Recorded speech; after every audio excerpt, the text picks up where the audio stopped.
राधे राधे। आज हम आपको सुनाने जा रहे हैं पौराणिक कथा जब भगवान भिखारी बनकर आए। धर्म की राह पर चलने वाला हर इंसान क्या सच में धार्मिक होता है या फिर कहीं हमारा धर्म सिर्फ दिखावा बनकर रह जाता है।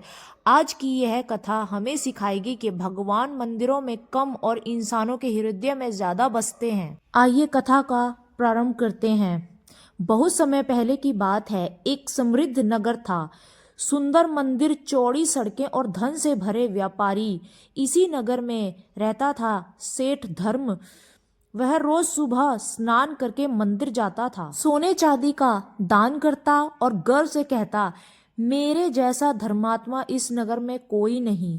लेकिन उसके चेहरे पर करुणा नहीं और दिल में अहंकार था। भिखारी का आगमन। एक दिन मंदिर के बाहर एक वृद्ध भिखारी बैठा था। फटे वस्त्र, कांपते हाथ, लेकिन आंखों में अजीब सी शांति। सेठ मंदिर से बाहर आया तो भिखारी बोला, सेठ जी, आज कुछ भोजन मिल जाए तो आत्मा तृप्त हो जाएगी। सेठ ने उसे ऊपर से नीचे देखा और बोला, मैं रोज हजारों का दान करता हूँ, तुम जैसे भिखारियों के लिए मेरे पास समय नहीं है। भिखारी हल्के से मुस्कुराया और कहा, दान धन से नहीं, भाव से किया जाता है सेठ जी। सेठ हंस पड़ा और बोला, मुझे मत सिखाओ धर्म, और वह मंदिर में चला गया। रात का स्वप्न। उसी रात सेठ ने एक भयानक सपना देखा। वह यमलोक में खड़ा था। यमराज उसके कर्मों का हिसाब देख रहे थे। दान बहुत था, पूजा बहुत थी, लेकिन करुणा शून्य। यमराज बोले, धर्मदत्त, तुम्हारे दान में अहंकार है, इसलिए पुण्य अधूरा है। सेठ कांपते हुए बोला, मैं तो जीवन भर धार्मिक रहा। तभी अचानक वही भिखारी दिव्य प्रकाश में प्रकट हुआ। अब उसके चारों ओर तेज था, हाथों में शंख चक्र और मुख पर करुणा। भिखारी बोला, मैं नारायण हूँ, यह देखने आया था कि तुम्हारा धर्म दिखावा है या प्रेम। सेठ रो पड़ा, हाथ जोड़कर बोला, प्रभु, मुझसे भूल हो गई, मैंने इंसान में आपको नहीं पहचाना।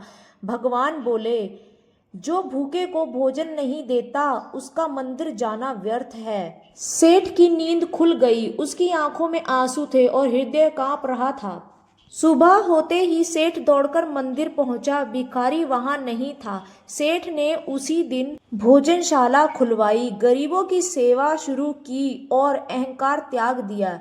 अब वह कहता था, मैं भगवान को ढूंढता नहीं, मैं भगवान की सेवा करता हूँ। इस कथा के द्वारा क्या संदेश मिलता है हमें?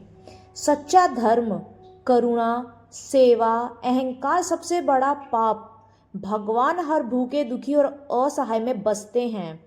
तो यह थी हमारी आज की एक पौराणिक कथा, जिसका अर्थ था कि ईश्वर पत्थर में नहीं, ईश्वर हर इंसान में बसते हैं, चाहे वो गरीब हो या अमीर।